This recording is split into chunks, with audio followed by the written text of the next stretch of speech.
سجل يا تاريخ سجل، ودعنا حياة السنجل.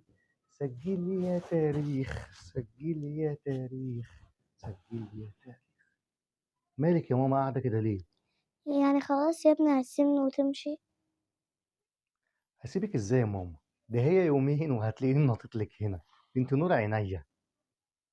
طب تعالى، عايزك جنبي.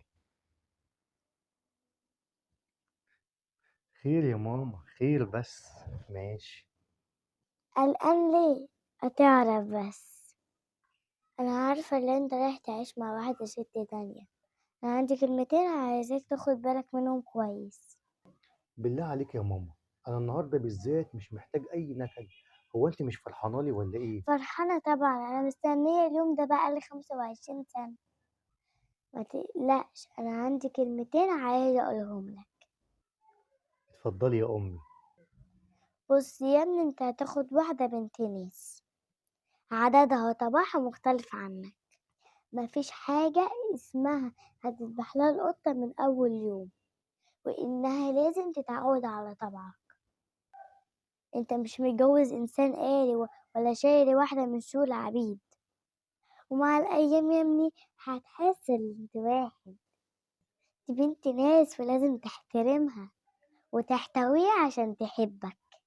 حاضر يا ماما. اوعى يا ابني تقارن الأكل بأكل مراتك. أنا لما اتولدت الشيف أنا ياما عجنت وحرقت، وأبوك الله يرحمه كان بيحبني بس صبر عليا.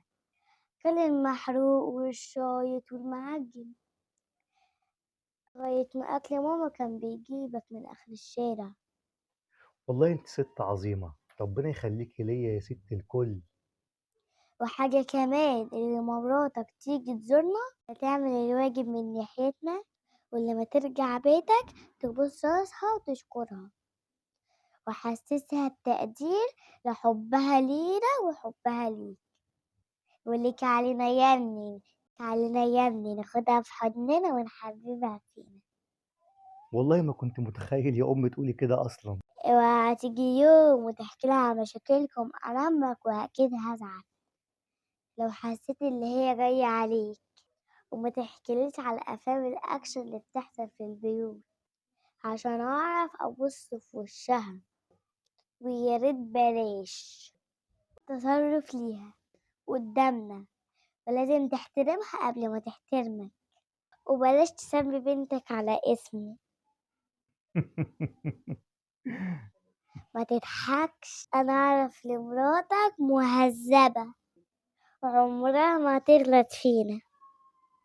حافظوا على بعض وخليكوا سند لبعض. ده الزمن صعب يا ابني. ربنا يخليكي لينا يا امي، هرمش منك ابدا.